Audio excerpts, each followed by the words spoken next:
A live look at Washington, D.C. this hour. And some Republican lawmakers seem to be treading carefully this morning, attempting to step back from a line drawn after the FBI raid on the Florida home of former President Donald Trump.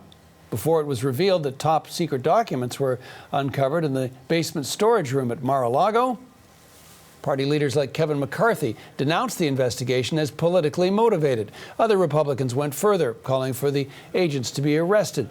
Some even claim the whole raid was staged. That part of inflammatory rhetoric has triggered threats of violence against the FBI from Trump supporters. While none of them are denouncing Trump for taking secret documents home with him from the White House, some Republicans who see themselves backers of law enforcement appear to be in a politically difficult spot. Well, Julia Wong joins us now from Washington with more on this story. Julia, thanks so much for joining us. Trump, his loudest supporters certainly aren't softening their language, but take us through this rhetorical shift from some Republicans. Yeah, John, so Republicans are calling for calm in recent days. As you mentioned, in the days right after the search, there was a lot of criticism being aimed at the FBI, at the U.S. Justice Department.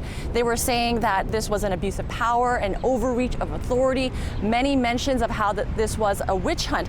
But more recently, moderate voices have been coming out, speaking out about this and injecting that into the conversation. Now, we do know after that search warrant was released last week, we learned that the FBI removed more than 20 boxes of materials from Mar-a-Lago. There were also several sets of top secret classified documents that were taken. Now, we don't know exactly what those documents were, what they said, but we do know that in more recent days, some Republicans have been using more restrained language. Take a listen.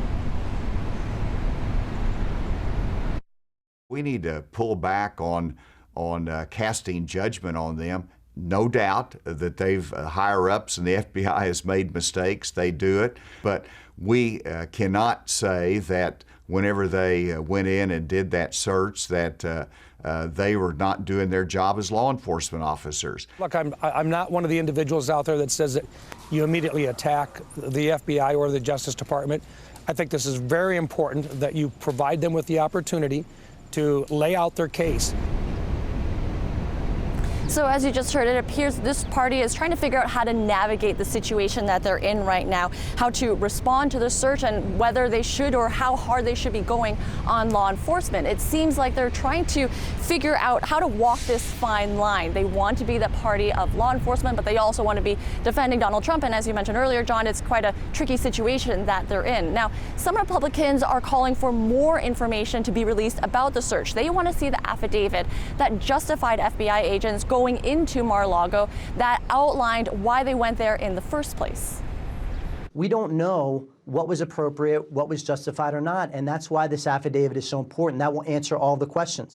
So I'm urging all my colleagues, don't prejudge what we don't know about yet. Now, it would be highly unusual for an affidavit to be unsealed. It would require approval from a federal judge.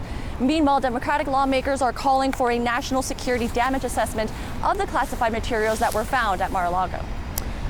Okay, Julia, so some elected Republicans may be easing up just a little, but the threats against the FBI and federal law enforcement haven't ended. They continue to come in. What can you tell us about that? Yeah, so almost immediately after this search at Mar-a-Lago, you had lots of criticism, some threats aimed towards FBI, the fact that agents were at the former president's home in the first place, and those seemed to escalate during the course of the week. Then we learned late last week the Department of Homeland Security and the FBI issued a joint memo. Now, that joint memo outlined how there was this increase in threats to law enforcement officers federally, but also the ones who were involved in that search in Florida. And the memo also outlined how there were concerns that there would be a threat of a so-called dirty bomb placed in front of the FBI headquarters, just a few blocks from where we are in Washington right now, as well as concerns over general calls for a civil war and an armed rebellion. Julia, thanks for this. Julia Wong in Washington.